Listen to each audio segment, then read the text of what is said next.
Hello and welcome you all to the another lecture of Physitronics Building the Concepts on Physics. So we are আজকে আমরা আমাদের কিছু সূত্র নিয়ে আলোচনা করব চলতরিৎ চ্যাপ্টার। চলতরিৎ অধ্যায়ে আমরা কিছু সূত্র নিয়ে আলোচনা করব। শুরুর দিকে কিছু সূত্র আছে। যদি কোনো পরিবাহীতে n সংখ্যক ইলেকট্রন থাকে, কোনো পরিবাহীতে n সংখ্যক ইলেকট্রন যদি থাকে এবং n সংখ্যক ইলেকট্রন এবং প্রত্যেকটা ইলেকট্রনের আধান যদি প্রতিটি ইলেকট্রনের আধান যদি ইলেকট্রনের আধান যদি E হয়, তাহলে মোট আধান কি হবে? মোট আধান হবে n ইন্টু E। ঠিক আছে, মোট আধানকে আমরা Q দিয়ে রিপ্রেজেন্ট করতে পারি, Q দিয়ে লিখতে পারি, তাহলে Q ইন্টু E। এটা একটা সূত্র।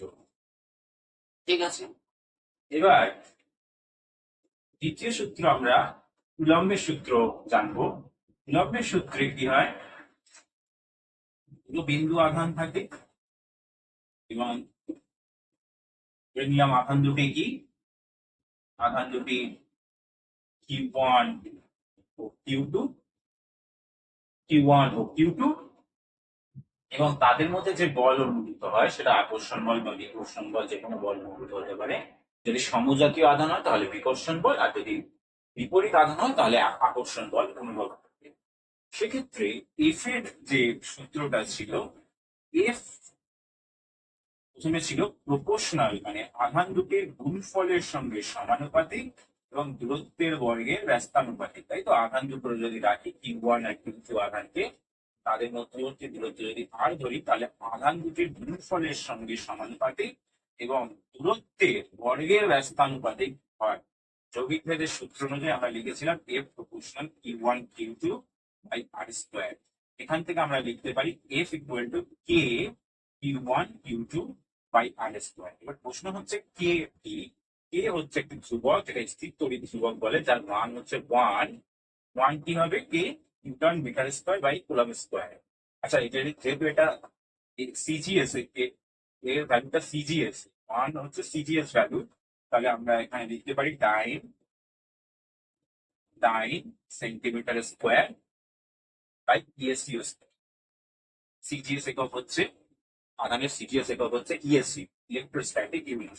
আর যেহেতু দুবার আছে তাই ইএসইউ স্কোয়ার। যদি এটা এসআই একক হয়ে যায় তাহলে 4πε হয়ে যাবে যদি কোনো মাধ্যমে হয়, আর যদি শূন্য মাধ্যমে হয় তাহলে 1/4πε0। এবারে এর ভ্যালুটা কত?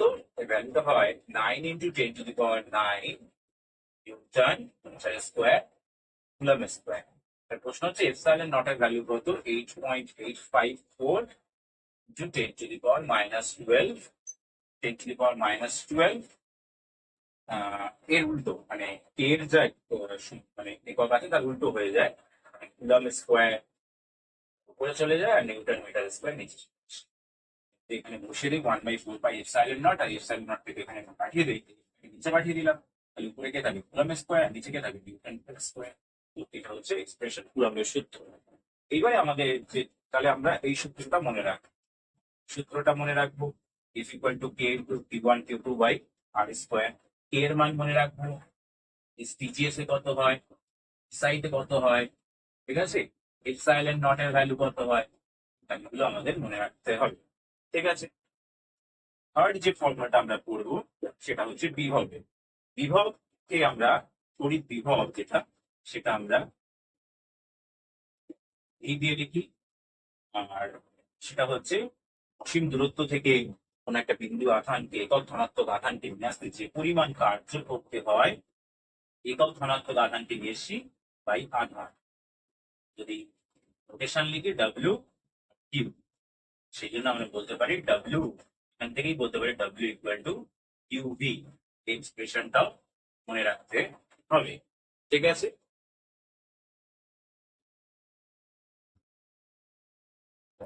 এবার 4 নম্বর সূত্রে চলে আসি।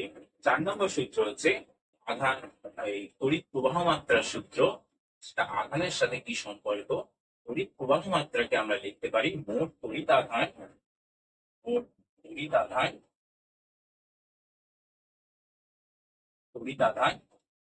বাই সময়। একক সময়ে কতটা আধানের প্রবাহ হচ্ছে, সেটা হচ্ছে তড়িৎ প্রবাহ মাত্রা। তড়িৎ প্রবাহ মাত্রাকে আই দিয়ে লেখা হয়, আর তড়িৎ আধানকে কিউ দিয়ে লেখা হয়। ক্যাপিটাল কিউ লিখতে পারি, হ্যাঁ, আর সময়কে টি দিয়ে লেখা হয়। আমরা এখান থেকে কি পেলাম, I equal to Q by T. এক্সপ্রেশনটাও মনে রাখতে হবে। আর আমরা একটু আগেই লিখেছি কিউ ইকুয়াল টু এনই, তাহলে কিউ এর জায়গায় এনই বসিয়ে দিলে কি হবে, PD by T equal to NE by T. এক্সপ্রেশনটাও মনে রাখবে। তো আমাদের শুরুর দিকে কিছু অঙ্ক করতে গেলে আমাদের এই কয়েকটি সূত্র আমাদের মনে রাখতে হবে, তাহলে আমরা প্রথম দিকে যে চলতরিতে কিছু কোশ্চেন আমরা সলভ করে ফেলতে পারবো। ঠিক আছে, তো এবারে আমরা কোশ্চেনে আসবো। ঠিক আছে।